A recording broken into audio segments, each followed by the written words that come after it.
ಇಡೀ ರಾಜ್ಯಾದ್ಯಂತ, ದೇಶಾದ್ಯಂತ ಮತ್ತು ವಿಶ್ವದಾದ್ಯಂತ ಅತುಲ್ ಸುಭಾಷ್ ಅವರಿಗೆ ನ್ಯಾಯ ಸಿಗಬೇಕು.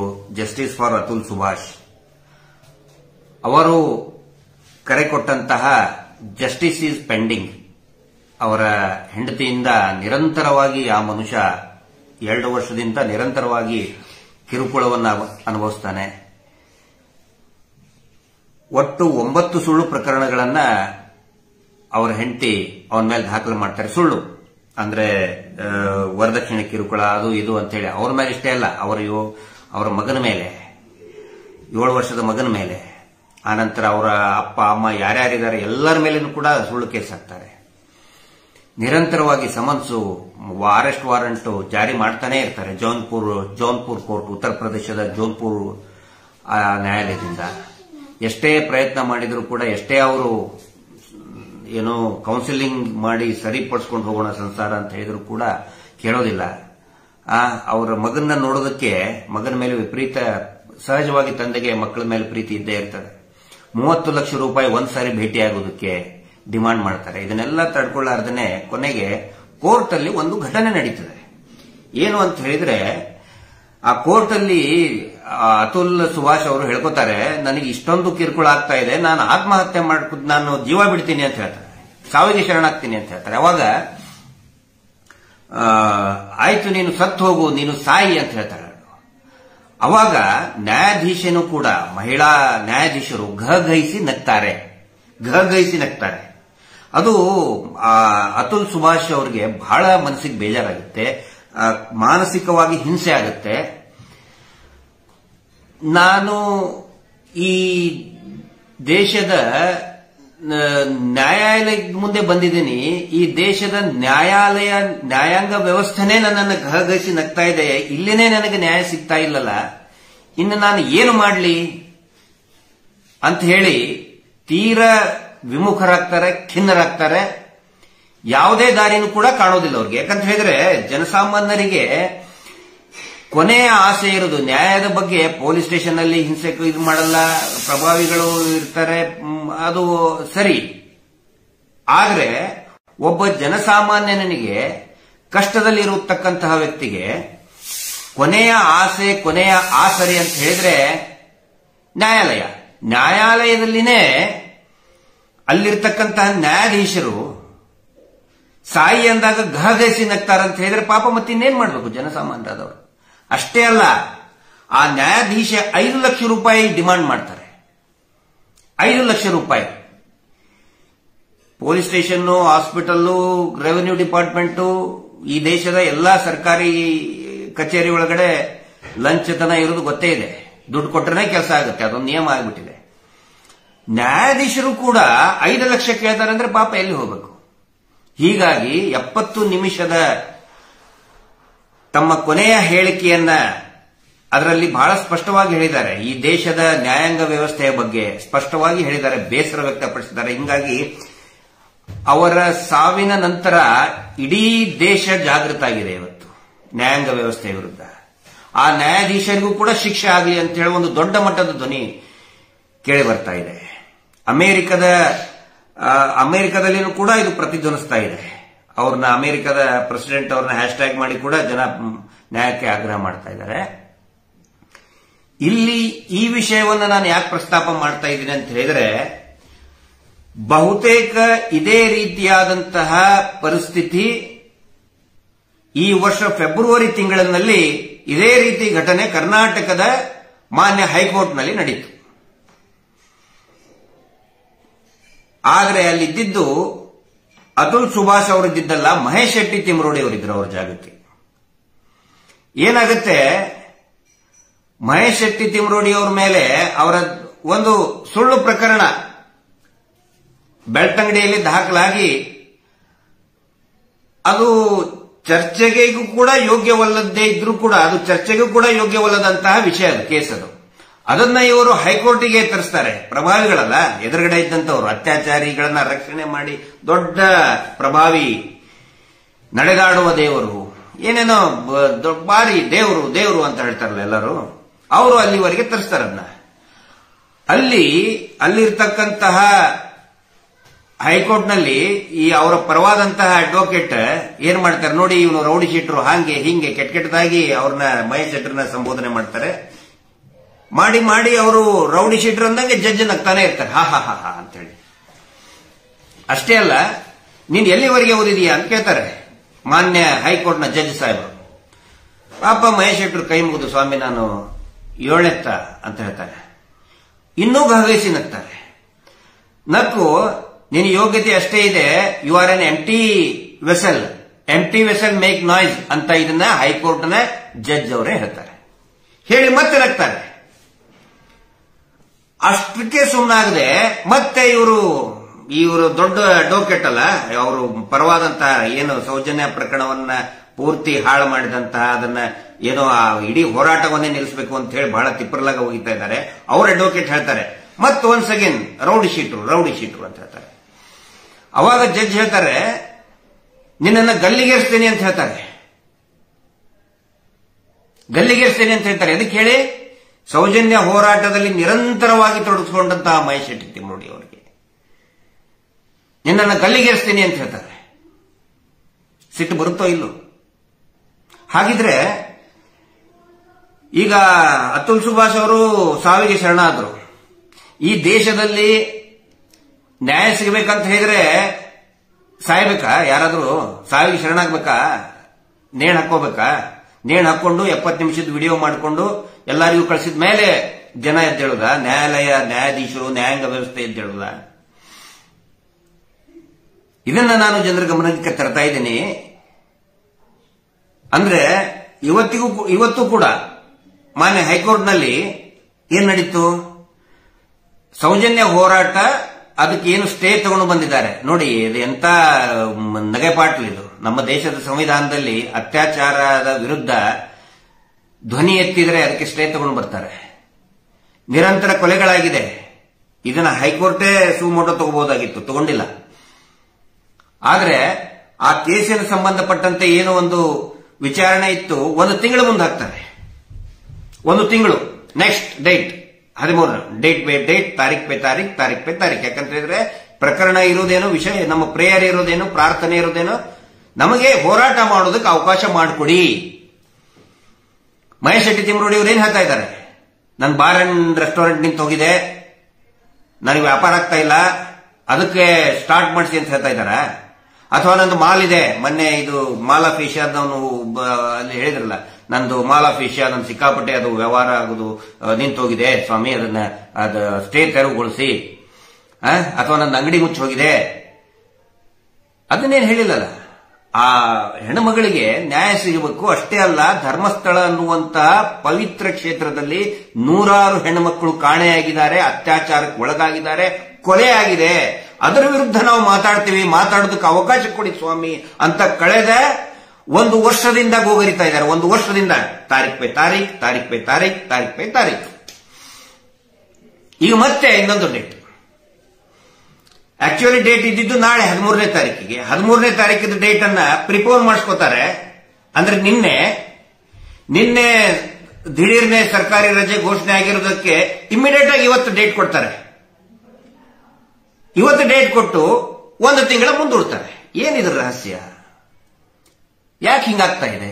ನಾನು ಕೇಳ್ತಾ ಇದ್ದೀನಿ. ನ್ಯಾಯ ಬೇಕು ಅಂತ ಹೇಳಿದ್ರೆ ಎಲ್ಲರೂ ಅತುಲ್ ಸುಭಾಷ್ ಅವ್ರ ತರಾನೇ ಸಾವಿಗೆ ಶರಣಾಗಬೇಕಾ? 70 ನಿಮಿಷದ ವಿಡಿಯೋ ಮಾಡಿ ಈ ದೇಶದಲ್ಲಿ ನ್ಯಾಯ ಸಿಗಬೇಕು, ಜಸ್ಟಿಸ್ ಇಸ್ ಪೆಂಡಿಂಗ್ ಅಂತ ಹೇಳೋದಕ್ಕೆ ಒಬ್ಬ ವ್ಯಕ್ತಿ ಬಲಿಯಾಗಬೇಕಾ? ಇದು ನನ್ನ ಪ್ರಶ್ನೆ. ಎಲ್ಲರೂ ಕೂಡ ಇದನ್ನು ವಿಚಾರ ಮಾಡಿ. ಇದು ಒಂದೇ ಅಲ್ಲ, ನಾನು ಈ ಸೌಜನ್ಯ ಪ್ರಕರಣದಲ್ಲಿ ಏನೇನಾಗ್ತಾ ಇದೆ ಅನ್ನೋದನ್ನ ಕಾನೂನಲ್ಲಿ ಎಲ್ಲವನ್ನೂ ವಿವರಿಸಿ ಹೇಳ್ತಾ ಇದ್ದೀನಿ. ಯಾಕಂತ ಹೇಳಿದ್ರೆ ನಾವು ಯಾವುದನ್ನು ಕೂಡ ಮುಚ್ಚಿಟ್ಕೊಳ್ತಾ ಇಲ್ಲ. ಪಾರದರ್ಶಕವಾಗಿ ಎಲ್ಲವೂ ಕೂಡ ಜನರ ಮುಂದೆ ಇಡ್ತಾ ಇದ್ದೀವಿ. ಇದೊಂದು ಜನರ ಹೋರಾಟ, ಜನಸಾಮಾನ್ಯರ ಹೋರಾಟ. ಇದು ಎಲ್ಲವನ್ನು ಕೂಡ ತೆರೆದಿಡ್ತಾ ಇದ್ದೀನಿ. ಏನೇನು ನಡೀತಾ ಇದೆ? ಮೊನ್ನೆ ಮತ್ತೆ ಸೌಜನ್ಯಳ ಪೋಸ್ಟರ್ ಹಾಕೋಬಾರ್ದು ಅಂತ ಹೇಳಿ ಇವರೊಂದು ಪೋಸ್ಟರ್ ತಂದಿದ್ದಾರೆ. ಪ್ರಕರಣ ಆದ ತಕ್ಷಣನೇ ದೊಡ್ಡ ಮಟ್ಟದ ಪ್ರತಿಭಟನೆ ಆಗ್ಬೇಕಾದ್ರೆ ಇವ್ರು ಏನಂತ ಹೇಳಿದ್ರು? ಧರ್ಮೋದ್ಯಮಿಗಳು ನಡೆದಾಡುವ ಟಾಕಿಂಗ್ ಅಂಡ್ ಏನದು ವಾಕಿಂಗ್ ದೇವರು ಅಂತ ಹೇಳ್ತಾರಲ್ಲ, ಏನಂತ ಹೇಳಿದ್ರು ಅವರು? ನಾನೇ ಹೇಳಿದ್ದೆ ಹೋಮ್ ಮಿನಿಸ್ಟರ್ಗೆ ಹೇಳಿ ತನಿಖೆ ಮಾಡಿಸೋದಕ್ಕೆ. ಮತ್ತೆ ಈಗ ನೀವು ಸೌಜನ್ಯ ಪೋಸ್ಟರೇ ಹಾಕೋಬಾರ್ದು ಅಂತ ಹೇಳಿ ಯಾಕಪ್ಪ ನೀವು ಆದೇಶ ತಗೊಂಡು ಬರ್ತಾ ಇದ್ದೀರಿ? ಅದು ಹೈಕೋರ್ಟ್ ಆರ್ಡರ್ ಆಗಿದೆ. ಯಾರು ಕೂಡ ಏನೋ ಪೋಸ್ಟರ್ ಹಾಕ್ಬೇಕಂದ್ರೆ ಪರ್ಮಿಷನ್ ತಗೋಬೇಕು. That is high court supreme court order ಮೇಲೆ ಮಾಡಿದ್ದಾರೆ. ಪರ್ಮಿಷನ್ ತಗೊಂಡು ಹಾಕೋಬಹುದು ಅಂತಿದೆ. ಆದ್ರೆ ಅದನ್ನೂ ಮಾಡಬಾರದು ಅಂತ ಹೇಳಿ ನೀವು ಹೇಳಿದಿರಿ. ಆದ್ರೆ ವಿತ್ ಪರ್ಮಿಷನ್ ಸೌಜನ್ಯ ಪೋಸ್ಟರ್ ಹಾಕೋದಕ್ಕೆ, ಫೋಟೋ ಹಾಕೋದಕ್ಕೆ ಅನುಮತಿ ಇದೆ. ಆದ್ರೆ ನೀವೇನು ಮಿಸ್ಲೀಡ್ ಮಾಡ್ತಾ ಇದ್ದೀರಿ? ಅದನ್ನು ತಗೊಂಡು ಎಲ್ಲಾ ಸರ್ಕಾರಿ ಆಫೀಸಿಗೆ, ರಾಜ್ಯದ ಎಲ್ಲಾ ಏನು ಗ್ರಾಮ ಪಂಚಾಯಿತಿ, ಪಟ್ಟಣ ಪಂಚಾಯಿತಿ, ಮುನ್ಸಿಪಲ್ ಕಾರ್ಪೊರೇಷನ್, ಮಹಾನಗರ ಪಾಲಿಕೆಗೆ ಒಂದು ಕಳಿಸ್ತಾ ಇದ್ದೀರಿ. ಯಾಕಂತ ಹೇಳಿದ್ರೆ ಯಾರು ಸೌಜನ್ಯ ಪೋಸ್ಟರ್ ಹಾಕೋಬಾರ್ದು. ಯಾಕೆ ನಿಮಗೆ ಹೊಟ್ಟೆ ಕಡಿತಾ ಇದೆ? ನಾವೇನ್ ನಿಮ್ ಫೋಟೋ ಹಾಕಿಲ್ವಲ್ಲ? ನಿಮ್ ಫೋಟೋ ಹಾಕಿದ್ರೆ ನಿಮ್ಗೆ ನಾಚಿಕೆ ಮರ್ಯಾದೆ. ನನಗೆ ನೋಡ್ರಿ, ನನ್ನ ಫೋಟೋ ಹಾಕಿದ್ದಾರೆ, ನನಗೆ ನಾಚಿಕೆ ಆಗ್ತಾ ಇದೆ, ನನ್ನ ಮರ್ಯಾದೆ ಹೋಗ್ತಾ ಇದೆ, ನನ್ನ ಫೋಟೋ ಹಾಕಬೇಡಿ, ನನ್ನ ಮುಂಡಾಸು ನಂದು, ನನ್ನ ತಮ್ಮಂದು, ನನ್ನ ತಮ್ಮನ ಮಕ್ಕಳದು, ರೇಪಿಸ್ಟ್ಗಳದು ಫೋಟೋ ಹಾಕೋಬೇಡಿ ಅಂತ ಹೇಳಿದ್ರೆ ಆಯ್ತಪ್ಪ. ಸೌಜನ್ಯ ಏನ್ ಮಾಡಿದಾಳೆ ನಿಮಗೆ? Soujanya justice for Soujanya photo poster ಹಾಕಿದ್ರೆ ನಿಮಗೆ ಯಾಕೆ ಹೊಟ್ಟೆ ಕಡಿತಾ ಇದೆ? ನಿಮಗೆ ಯಾಕೆ ಬೆಂಕಿ ಹತ್ಕೊಳ್ತಾ ಇದೆ? ಅದನ್ನು ಕೂಡ ಹೈಕೋರ್ಟಿನ ತರ ಮಾಡಿಸೋದು. ಇದು ನಾನು ಸಾರ್ವಜನಿಕರ ಗಮನಕ್ಕೆ, ಈ ನ್ಯಾಯಾಂಗ ವ್ಯವಸ್ಥೆ ಗಮನಕ್ಕೆ ತರ್ತಾ ಇದ್ದೀನಿ. ಆನಂತರ ಆನೆ ಮಾವುತನ ಕೇಸು. ಆನೆ ಮಾವುತನ ಕೇಸ್ ಪ್ರಕರಣ ಹೈಕೋರ್ಟ್ ಅಲ್ಲಿ ಬಂದು 3 ತಿಂಗಳಾಯ್ತು. ಇವತ್ತಿನವರೆಗೂ ಕೂಡ ನೀವು ಸರಿಯಾಗಿ ಡೇಟ್ ಕೊಡ್ತಾ ಇಲ್ಲ ಮಾನ್ಯ ಹೈಕೋರ್ಟ್. ಯಾಕೆ? ನಮ್ಗೆ ಸಂಶಯ ಬರಲ್ವಾ? ಬರ್ತ ತಾನೆ? 3 ತಿಂಗಳಾಯ್ತು. ದಸರಾ ವೆಕೇಶನ್ ಆದ ತಕ್ಷಣನೇ ಕೊಡ್ತೀವಿ ಅಂತ ಹೇಳಿದ್ರು. ದಸರಾ ವೆಕೇಶನ್ ಆಗಿ, ದೀಪಾವಳಿ ವೆಕೇಶನ್ ಆಗಿ, ಈಗ ಮತ್ತೆ new year vacation, December vacation, Christmas vacation ಬಂತು. ಸಂಶಯ ಬರಲ್ವಾ ನಮಗೆ? ಆನೆ ಮಾವುತನ ಡಬಲ್ ಮರ್ಡರ್ ಕೇಸ್ನಲ್ಲಿ ಯಾರದಿದೆ? ಇದೇ ಅಣ್ಣ ತಮ್ಮಂದರು, ಏನು ಧರ್ಮೋದ್ಯಮಿಗಳು, ದೇವರು, ಧರ್ಮಸ್ಥಳದ ದೇವರು, ಸುಪ್ರೀಂ, ವೆರಿ ಪವರ್ಫುಲ್ ಅಂತ ಇರ್ತಾರಲ್ಲ, ಅವರು ಅವರ ತಮ್ಮನ ಹೆಸರೇ ಇರುವುದು. ಅದರ ಬಗ್ಗೆ ಮರು ತನಿಖೆ ಮಾಡಿ, ಅಂದ್ರೆ ಸಿ ರಿಪೋರ್ಟ್ ಇದ್ದದ್ದನ್ನ ರೀಇನ್ವೆಸ್ಟಿಗೇಷನ್ ಮಾಡಿ ಅಂತ ಹೇಳಿದ್ದನ್ನ ಟೈಮ್ ಕೊಡ್ತಾನೆ ಇದೆ. ಯಾಕೆ ಆನೆ ಮಾವುತನ ಮಗ 70 ನಿಮಿಷದ ವಿಡಿಯೋ ಮಾಡಿ ಸಾವಿಗೆ ಶರಣಾಗ್ಬೇಕಾ? ಆತ್ಮಹತ್ಯೆ ನೇಣು ಹಾಕೋಬೇಕಾ? ನನ್ನ ತಂದೆ ಮತ್ತೆ ನನ್ನ ಚಿಕ್ಕಮ್ಮ ಬರ್ಬರವಾಗಿ ಹತ್ಯೆಯಾಗಿ 12 ವರ್ಷ ಆಯಿತು, justice is pending, Atul Subhash ಅವರು ಬರ್ದಂಗೆ ಮಾಡ್ಬೇಕಾ? ಅವಾಗಲೇ ಎಚ್ಚೆತ್ಕೊಳ್ತೀರಾ ನೀವು? ಇದನ್ನ ನಾನು ಕೇಳ್ತಾ ಇದ್ದೀನಿ. ಆನಂತರ ಬಹಳ ಗಂಭೀರ ಮತ್ತು ಸೂಕ್ಷ್ಮವಾಗಿ ಇದು ಕೂಡ ಏನಂತ ಹೇಳಿದ್ರೆ, ಮೊನ್ನೆ ನಾನು ಕಳೆದ ಒಂದು 4-5 ದಿನದ ಹಿಂದೆ ಇವರು ಪೊಲೀಸ್ ಸ್ಟೇಷನ್ಗೆ ಕಿಟ್ ಕೊಡ್ತಾ ಇದ್ದಾರೆ. ರಾಜ್ಯದ ಎಲ್ಲಾ ಪೊಲೀಸ್ ಸ್ಟೇಷನ್ಗೆ ಪೊಲೀಸರ ಮನವೊಲಿಸೋದಕ್ಕೆ ಲಂಚದ ರೂಪದಲ್ಲಿ, ಮತ್ತೆ ಪತ್ರಕರ್ತರಿಗೂ ಕೂಡ ಕಿಟ್ ಕೊಡ್ತಾ ಇದ್ದಾರೆ ಅಂತ ಹೇಳಿದ್ದೆ. ಸಾಕಷ್ಟು ಪತ್ರಿಕೆಯಲ್ಲಿ ಕೂಡ ಅಂದ್ರೆ ಅವರು ಕಿಟ್ ಹಂಚೋದನ್ನ ಬಂದಿದೆ. ನಾವು ಮಾತಾಡಿದ್ದಲ್ಲ, ನಾವು ಮಾತಾಡಿದ್ ಬರಲ್ಲ ಪೇಪರಲ್ಲಿ. ಇವರು ಮೊನ್ನೆ ಕರ್ನಾಟಕದ ಹೈಕೋರ್ಟ್ನಲ್ಲಿ ಹೈಕೋರ್ಟಿನ ನ್ಯಾಯಾಧೀಶರಿಗೆ ಆಯುಷ್ ಮತ್ತು ಇವರ ಬಡ್ಡಿ ದಂಧೆ ಇದೆಯಲ್ಲ, ಮೀಟರ್ ಬಡ್ಡಿ ದಂಧೆ ಇದೆಯಲ್ಲ, ಮೀಟರ್ ಬಡ್ಡಿ ಕಮಿಷನ್ ದಂಧೆ, ಕಮಿಷನ್ ಟ್ರಸ್ಟ್ ಇದೆಯಲ್ಲ, ಅದರ ವತಿಯಿಂದ ಹೈಕೋರ್ಟ್ನ ನ್ಯಾಯಾಧೀಶರಿಗೆ ಮೆಡಿಕಲ್ ಚೆಕಪ್. ಏನಿದ್ರ ಅರ್ಥ? ಅಲ್ಲರಿ, ಅವರ ಮೇಲೆ ಆ ಮೀಟರ್ ಬಡ್ಡಿ ಮಾಡೋ ದಂಧೆ ಸಂಘದ ಮೇಲೆ 334 ಪ್ರಕರಣಗಳಿದೆ. ಬೇರೆ ಬೇರೆ ಏನೋ ಲ್ಯಾಂಡ್ ಎನ್ಕ್ರೋಚ್ಮೆಂಟ್ ಇರಬಹುದು, ದಲಿತರ ಭೂಮಿ ವಶ ಮಾಡ್ಕೊಂಡಿರಬಹುದು, ಫ್ರಾಡ್ ಕೇಸ್ ಇರಬಹುದು, ವಿವಿಧ ರೀತಿಯಾದ ನಂತರ ಯಾವುದು ಡಿಸಿ ಎದುರುಗಡೆ, ಎಕ್ಸಿಕ್ಯೂಟಿವ್ ಮ್ಯಾಜಿಸ್ಟ್ರೇಟ್, ತಹಶೀಲ್ದಾರ್ ಎದುರುಗಡೆ, ಪುತ್ತೂರು ಎಸಿ ಅವರು ಇದರಲ್ಲಿ ಎಲ್ಲಾ ಪೆಂಡಿಂಗ್ ಇದೆ ಕೇಸು. ಆನಂತರ ಮೊನ್ನೆ ಇದು ಆನೆ ಮಾವುತನ ಪ್ರಕರಣದಲ್ಲಿ ಇದ್ದಿದ್ದು ಇವರೇ ಆರೋಪಿಗಳು, ಇವರ ಹೆಸರ ಮೇಲೇನೆ ಕಂಪ್ಲೇಂಟ್ ಬರೆದಿದ್ದಾರೆ. ಇಡೀ ರಾಜ್ಯದಲ್ಲಿ ನಿರಂತರವಾಗಿ ಆತ್ಮಹತ್ಯೆ ಮಾಡ್ಕೊತಾ ಇದ್ದಾರೆ. ಮೊನ್ನೆ ಒಂದು ಕೇಳಿದ್ರೆ ಮೈಯೆಲ್ಲ ಪೂರ್ತಿ ನಮ್ದು ಏನೋ ಬೆಂಕಿ ಆಗುತ್ತೆ. ಪಾಪ ಹೆಣ್ಮಗಳು ಹೇಳ್ತಾಳೆ, ಯಾವುದು ವಿಜಯನಗರ ಜಿಲ್ಲೆಯಲ್ಲಿ ಆಡು ಮಾರಿ, ಮೇಕೆಯನ್ನ ಮಾರಿ ಸಾಲ ಕಟ್ಟಿದೀವಿ ಸರ್, ಎತ್ತು ಮಾರಿ ಸಾಲ ಕಟ್ಟಿದೀವಿ ಸರ್, ಬಿಡ್ಲಿಲ್ಲ ಇವರು. ಮದುವೆ ಮಾಡ್ತೀವಿ ಅಂತ ಹೇಳಿದ್ರೆ ಮದುವೆಗೂ ಕೂಡ ಅಡ್ಡ ಬರ್ತೀವಿ, ಮದುವೆ ನಡಿಬೇಕಾದ್ರೆ ನಡು ಬಂದು ಜಗಳ ತೆಗಿತೀವಿ ಅಂತ ಹೇಳಿದ್ರಂತೆ ನೀಚರು ಇವರು. ಬಡ್ಡಿ ಸಂಘದವರು, ಧರ್ಮಸ್ಥಳದ ಹೆಸರಿನ ಬಡ್ಡಿ ಸಂಘದವರು. ಎಷ್ಟು ಜನ ಆತ್ಮಹತ್ಯೆ ಮಾಡ್ಕೊಂಡಿದ್ದಾರೆ. ಎಫ್ಐಆರ್ ಕೂಡ ಆಗಿದೆ. SKDRDP ಅವರ ಸಂಘದ ಮೇಲೆನೆ ಎಫ್ಐಆರ್ ಆಗಿದೆ. ಮಳವಳ್ಳಿಯಲ್ಲಿ ಆಯಿತು, ಶೃಂಗೇರಿಯಲ್ಲಿ ಆಗಿದೆ, ಇನ್ನೂ ಅನೇಕ ಕಡೆ ಆತ್ಮಹತ್ಯೆ ಮಾಡ್ಕೊಳ್ತಾನೆ ಇದ್ದಾರೆ. ರಾಜ್ಯದಲ್ಲಿ ಒಂದಿಲ್ಲ ಒಂದು ಕಡೆ ಪ್ರತಿಭಟನೆ ನಡೀತಾ ಇದೆ. ಆ ಸಂಘದ ಕಡೆಯಿಂದ ರಾಜ್ಯದ ಹೈಕೋರ್ಟ್ ನ್ಯಾಯಾಧೀಶರು ಮೆಡಿಕಲ್ ಚೆಕಪ್ ಮಾಡಿಸ್ಕೊತಾರೆ. ಏನಿದ್ರ ಅರ್ಥ? ಪ್ರಶ್ನೆ ಮಾಡಬಾರ್ದ? ನಾನು ನ್ಯಾಯಾಂಗ ವ್ಯವಸ್ಥೆಯಿಂದ ಉಂಟಾಗ್ತಾ ಇರುವಂತಹ ಸಂಶಯಗಳನ್ನ ನಾನು ಎತ್ತಿ ಹಿಡಿತಾ ಇದ್ದೀನಿ. ಅದರ ಮೇಲೆ ನಾನು ಸಂಶಯ ವ್ಯಕ್ತಪಡಿಸ್ತಾ ಇದ್ದೀನಿ. ಅದು ನನ್ನ ಹಕ್ಕು. ಯಾಕಂದ್ರೆ ಈ ನ್ಯಾಯಾಂಗ ವ್ಯವಸ್ಥೆ ಏನು ಸಂವಿಧಾನಕ್ಕಿಂತ ದೊಡ್ಡದು ಏನಲ್ಲ.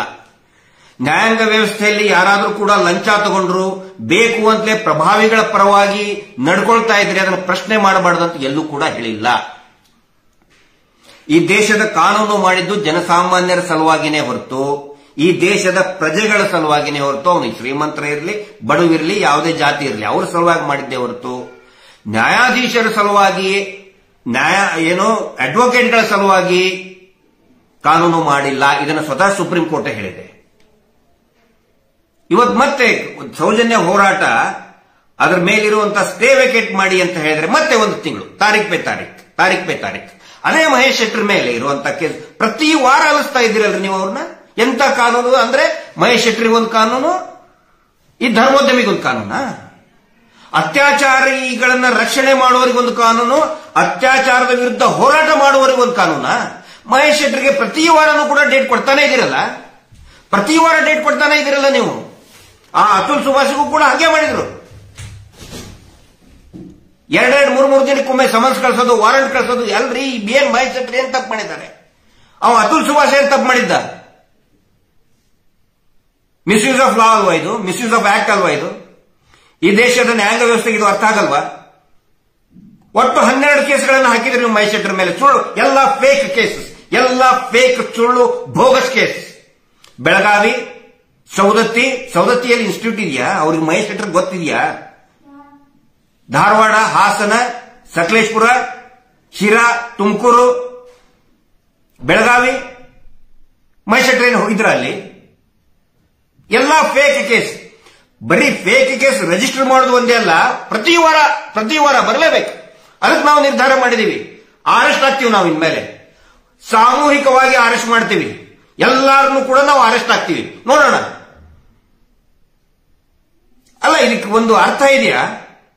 ಇವತ್ತು ಸೌಜನ್ಯ ಹೋರಾಟ ಅದನ್ನು ವೆಕೇಟ್ ಮಾಡಿ ಹೋರಾಟಕ್ಕೆ ಒಂದು ಅನುಕೂಲ ಮಾಡಿಕೊಡಿ ಸಂವಿಧಾನದ ಅಡಿಯಲ್ಲೇನೆ ನಾವು ಕೇಳ್ತಾ ಇದೀವಿ. ಮತ್ತೆ ಒಂದು ತಿಂಗಳು ಪೋಸ್ಟ್ಪೋನ್ ಮಾಡ್ರಿ. ಅರೆಸ್ಟ್ ಇನ್ಮೇಲೆ ಸಾಮೂಹಿಕವಾಗಿ ನಾವು ಅರೆಸ್ಟ್ ಆಗ್ತೀವಿ, ರೆಡಿ ಆಗಿದ್ದೀವಿ. ನ್ಯಾಯಾಧೀಶರಿಗೆ ಇದು ಅರ್ಥ ಆಗ್ತಾ ಇಲ್ವಾ? ಮಾಧ್ಯಮದಲ್ಲಂತೂ ಬರುವುದೇನೆ ಯಾವುದು ಕೂಡ ನೋಡಿ. ಇಲ್ಲಿ ಈ ಸುಭಾಷ್ ಪ್ರಕರಣ ಯಾಕೆ ಇಷ್ಟು ಗಂಭೀರತೆ ಪಡ್ಕೊಳ್ತಾ ಇದೆ ಅಂತ ಹೇಳಿದ್ರೆ ಎಲ್ಲ ನ್ಯಾಷನಲ್ ಚಾನೆಲ್ ಮಾತಾಡೋಕೆ ಪ್ರಾರಂಭ ಮಾಡಿದ್ರು. State channel, national papers, state news papers, print media ಮಾತಾಡೋಕೆ ಸ್ಟಾರ್ಟ್ ಆಯ್ತು. ಇಲ್ಲಿ ಮಾತಾಡೋದೇನೆ ಇಲ್ಲ. ಬಹಳ ಚೆನ್ನಾಗಿ ಗೊತ್ತಿದೆ ಇವರಿಗೆ ಏನೇನಂತಂದ್ರೆ, ಒಂದು ಪೊಲೀಸ್ ಕಿಟ್ ಕೊಡೋದು, ಯಾಕಂತ ಹೇಳಿ ಇವ್ರ ಮೇಲೆ ಪ್ರಕರಣ ದಾಖಲೆ ಮಾಡಬಹುದು. ಕಿಟ್, ಇವರ ಹಗರಣಗಳನ್ನ ಬರೀಬಾರ್ದು ಅಂತ ಹೇಳಿ ಪತ್ರಕರ್ತರಿಗೆ ಕಿಟ್.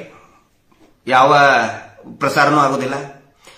ಒಂದು ವೇಳೆ ನ್ಯಾಯಾಧೀಶರು, ಯಾಕಂದ್ರೆ ಒಂದು ಪ್ರಕರಣದಲ್ಲಿ ಮೊನ್ನೆ SKDRDP ಮೇಲೆ ಕ್ರಮ ಕೈಗೊಳ್ರಿ ಅಂತ ಹೇಳಿ ನ್ಯಾಯಾಲಯದ ಆದೇಶದ ಮೇಲೆ ಪೊಲೀಸ್ ಇಲಾಖೆನೇ ಇದನ್ನ ಮಾಡಿದೆ. ಅವಾಗ ಇವರಿಗೆ ಬಿಸಿ ತಟ್ಟಿದೆ. ಈಗ ಹಿಂಗಾಗಿ ನ್ಯಾಯಾಧೀಶರಿಗೂ ಕಿಟ್.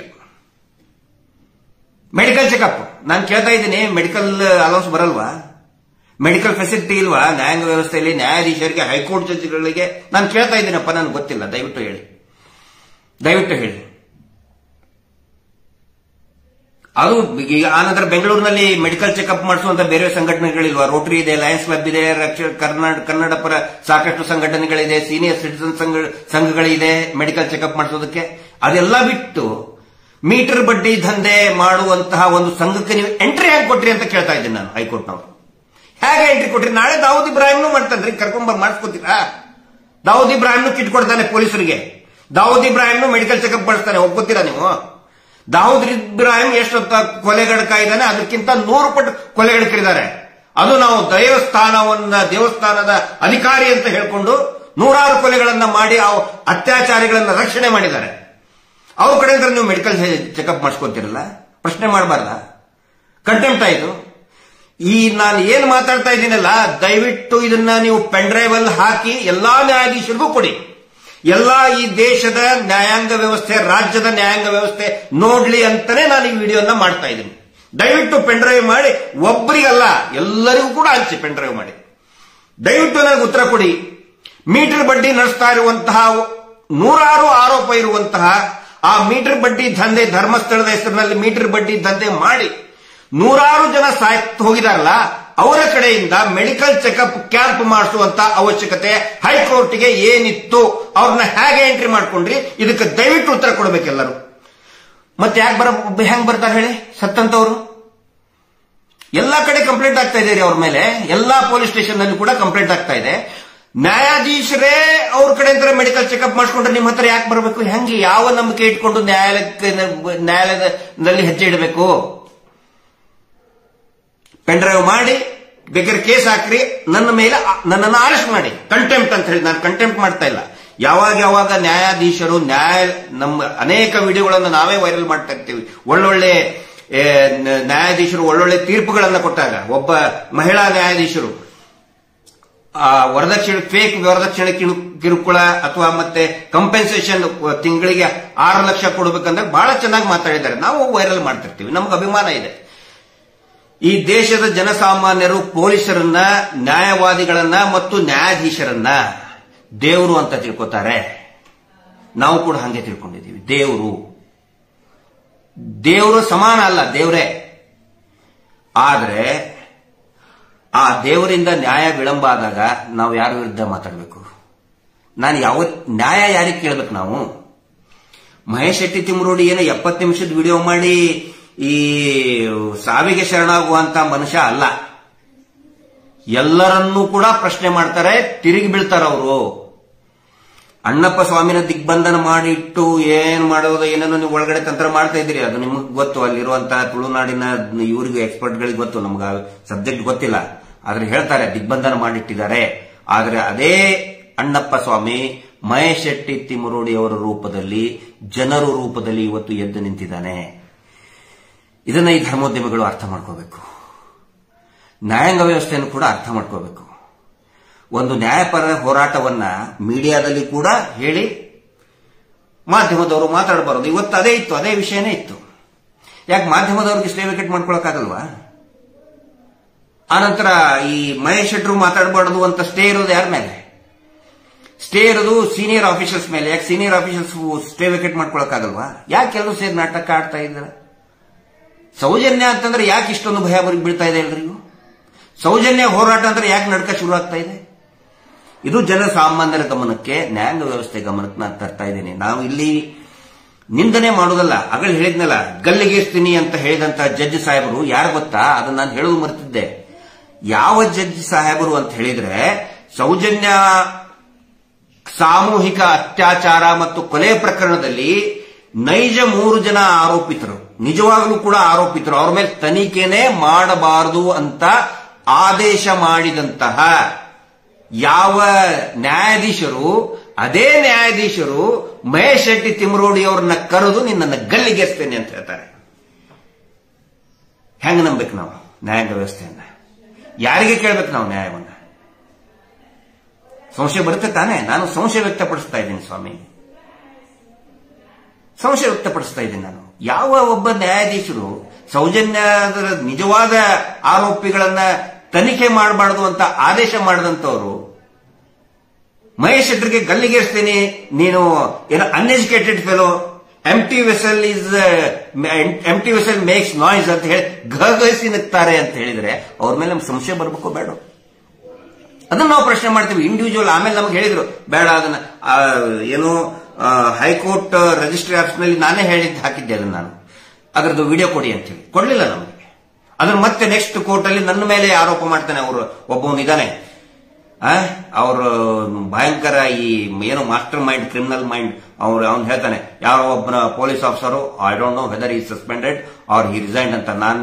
ನಿನ್ನ ಅಡ್ರೆಸ್ ಕೊಡು, ನಾನು ಕಳಿಸ್ತೇನೆ ಪೊಲೀಸ್ ಇಲಾಖೆ ಅಂತ. ನಾನು ರಿಸೈನ್ ಮಾಡಿದ್ದೀನೋ ಇಲ್ಲೋ ಅಂತ ನಿನ್ ಮನೆಗೆ ಕಳಿಸ್ತೇನೆ. ನಾನು ರಿಸಿಗ್ನೇಷನ್ ಅಕ್ಸೆಪ್ಟ್ ಆಗಿದೆಯಿಲ್ಲ ಅಂತ ನಿನ್ ಮನೆಗೆ ಕಳಿಸ್ತೇನೆ. ನಾವು ವಿಡಿಯೋ ಕೇಳಿದ್ವಿ, ಅದನ್ನ ಹೈಕೋರ್ಟ್ ನಲ್ಲಿರೋ ವಿಡಿಯೋ ಕೇಳಿದ್ವಿ. ಅವಾಗ ನಮಗೂ ಕೂಡ ಅಡ್ವೈಸ್ ಮಾಡಿದ್ರು, ನೋಡಿ ಪರ್ಸನಲಿ ತಗೋಬೇಡಿ ಅಂತ ಹೇಳಿದ್ರೆ ನಾವು ಸುಮ್ಮನಾದ್ವಿ.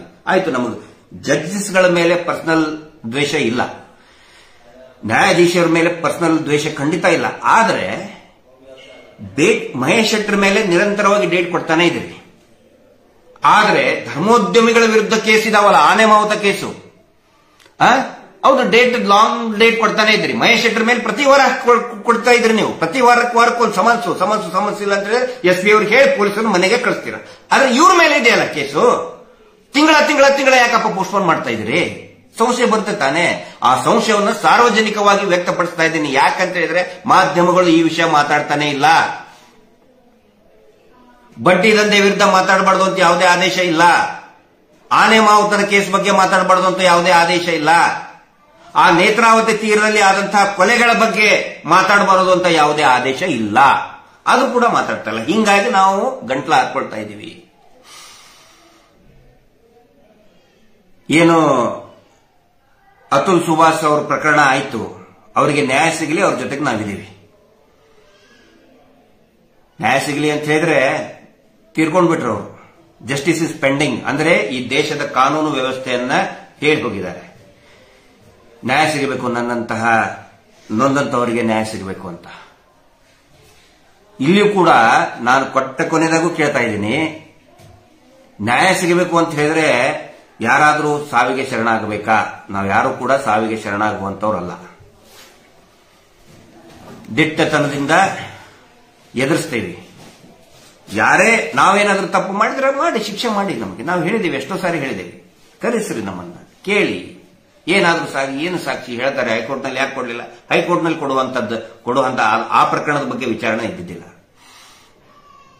ನಮ್ಮಿಂದ ತಪ್ಪಾಗಿದ್ರೆ ನಮಗೆ ಶಿಕ್ಷೆ ಮಾಡಿ, ಶಿಕ್ಷೆ ಕೊಡಿ.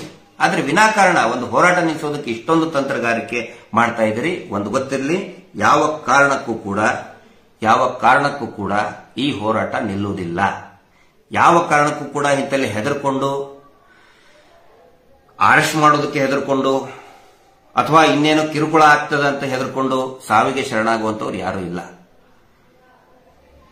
ಇದನ್ನ ಜನಸಾಮಾನ್ಯರ ಗಮನಕ್ಕೆ, ಈ ನ್ಯಾಯಾಂಗದ ವ್ಯವಸ್ಥೆ ಗಮನಕ್ಕೆ, ಪೊಲೀಸ್ ಇಲಾಖೆ ಗಮನಕ್ಕೆ ನಾನು ತರ್ತಾ ಇದ್ದೀನಿ.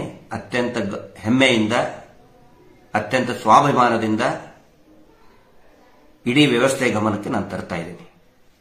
ನ್ಯಾಯಾಂಗ ವ್ಯವಸ್ಥೆಯನ್ನು ಕೂಡ ಅರ್ಥ ಮಾಡ್ಕೋಬೇಕು, ನ್ಯಾಯಾಧೀಶರು ಅರ್ಥ ಮಾಡ್ಕೋಬೇಕು. ನೀವು ಮನಸ್ಸು ಮಾಡಿದ್ರೆ ಸುಮೋಟೋ ತಗೊಳ್ಳೋದು 1 ಗಂಟೆ ಕೆಲಸ. ನೇತ್ರಾವತಿ ತೀರದಲ್ಲಿ ನಡೆದಂತ ಅತ್ಯಾಚಾರ, ಕೊಲೆಗಳ ಬಗ್ಗೆ ಮೊನ್ನೆ ತಾನೇ ಒಂದು ವಿಷಯ ಗೊತ್ತಾಯ್ತು ನಮಗೆ.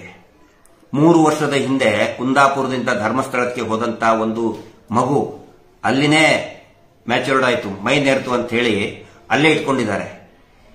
ಆ ಹುಡುಗಿಯ ತಂದೆ ತಾಯಿ ಕೇಳಕ್ ಹೋದ್ರೆ ವಾಪಸ್ ಕೊಟ್ಟಿಲ್ಲ. ಪೊಲೀಸ್ ಸ್ಟೇಷನ್ ಕಂಪ್ಲೇಂಟ್ ಕೊಟ್ರೆ ದೊಡ್ಡವ್ರು ಕೇಳ್ರಿ ಅಂತ ಹೇಳಿ ಧರ್ಮಸ್ಥಳದ ಪೊಲೀಸರು ಹೇಳಿ ಕಳಿಸ್ತಾರೆ. ನಾವು ಪ್ರಕರಣ ದಾಖಲು ಮಾಡುವುದಿಲ್ಲ ಅಂತ ಹೇಳಿ ಆ ಹುಡುಗಿಯ ತಂದೆಗೆ ಹೆದರ್ಸಿ ಕಳಿಸ್ತಾರೆ. ಇಲ್ಲಿ ನೀವು ಕೇಸ್ ರಿಜಿಸ್ಟರ್ ಮಾಡಬಾರ್ದು, ಮಾಡಕ್ ಬರೋದಿಲ್ಲ, ಹೋಗ್ರಿ ದೊಡ್ಡವ್ರ ಹತ್ರ. ದೊಡ್ಡವ್ರಂದ್ರೆ ಪೇಟ ಹಾಕೊಂಡು ಕುಂತಿರ್ತಾರಲ್ಲ ಅಲ್ಲಿ, ಅವರು ಮುಂಡಾಸು ಹಾಕೊಂಡು ಕುಂತಿರ್ತಾರಲ್ಲ ಅವ್ರು ಹೇಳ್ತಾರೆ, ಇಲ್ಲ ನಿನ್ ಮಗಳನ್ನ ನಾವು ಕೊಡುದಿಲ್ಲ ಅಂತ ಹೇಳ್ತಾರೆ. ಇವತ್ತಿಗೂ ಕೂಡ that girl is missing.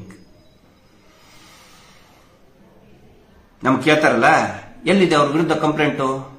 Main switch off ಮಾಡಿಬಿಟ್ಟಿರ್ತಾರೆ ಇವರು. ಮೇನ್ ಸ್ವಿಚ್ ಅಂದ್ರೆ ಪೊಲೀಸ್ ಸ್ಟೇಷನ್, ಪೊಲೀಸರೇ ಕಂಪ್ಲೇಂಟ್ ತಗೊಳ್ಳಿಲ್ಲ ಅಂದ್ರೆ ಇನ್ಯಾರ ಹತ್ರ ಹೋಗ್ಬೇಕು?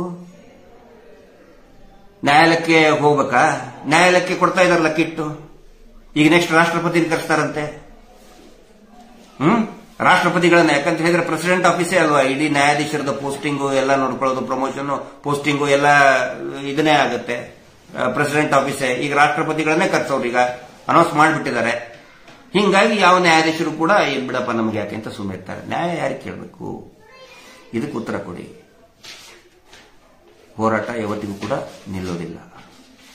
ಗಟ್ಟಿಯಾಗಿ ನಿರಂತರವಾಗಿ ನಮ್ಮ ಧ್ವನಿ ನಾವು ಎತ್ತುತ್ತಾನೆ ಇರ್ತೀವಿ. ಮುಂದೆ ನೋಡೋಣ ಏನಾಗುತ್ತೆ. ಇದ್ರ ಬಗ್ಗೆ ಸಾಧ್ಯ ಆದಷ್ಟು ಜನರಿಗೆ ದಯವಿಟ್ಟು, ಸಾಧ್ಯ ಆದಷ್ಟು ಈ ರಾಜ್ಯದ ಮೂಲೆ ಮೂಲೆಗೂ ಕೂಡ ಈ ವಿಷಯವನ್ನು ತಿಳಿಸಿ, ಶೇರ್ ಮಾಡಿ, ಫಾರ್ವರ್ಡ್ ಮಾಡಿ. ಅನೇಕ ಯೂಟ್ಯೂಬ್ಗಳು, ಅನೇಕ ಫೇಸ್ಬುಕ್ನಲ್ಲಿರುವಂತಹ ಆಕ್ಟಿವಿಸ್ಟ್ಗಳು ಇದರ ಬಗ್ಗೆ ಮಾತಾಡ್ತಾ ಇದ್ದಾರೆ. ನಾವೇನು ಮಾತಾಡ್ತಾ ಇದ್ದೀವಿ ಯೂಟ್ಯೂಬ್ಗಳ ಬಗ್ಗೆ, ದಯವಿಟ್ಟು ಎಲ್ಲರಿಗೂ ಕೂಡ ಇದನ್ನ ಶೇರ್ ಮಾಡಿ. ನ್ಯಾಯಾಂಗ ವ್ಯವಸ್ಥೆ ಒಳ್ಳೇದಾದ್ರೆ ಅದರ ಬಗ್ಗೆ ನಾವು ಹೊಗಳ್ತೀವಿ, ದೇವರು ಅಂತ ನಾವು ಹಾಡಿ ಹೊಗಳ್ತೀವಿ. ಆದರೆ ಯಾವಾಗ ನ್ಯಾಯಾಂಗ ವ್ಯವಸ್ಥೆಯಲ್ಲಿನೇ ಸಂಶಯಗಳು ಬಂದಾಗ, ಆ ಸಂಶಯಗಳನ್ನ ಸಾರ್ವಜನಿಕವಾಗಿ ವ್ಯಕ್ತಪಡಿಸುವುದು ನಮ್ಮ ಸಂವಿಧಾನಬದ್ಧ ಹಕ್ಕು ಅಂತ ಹೇಳ್ತಾ ಇವತ್ತಿನ ಮಾತನ್ನು ಮುಗಿಸ್ತಾ ಇದ್ದೀನಿ. Justice for Soujanya.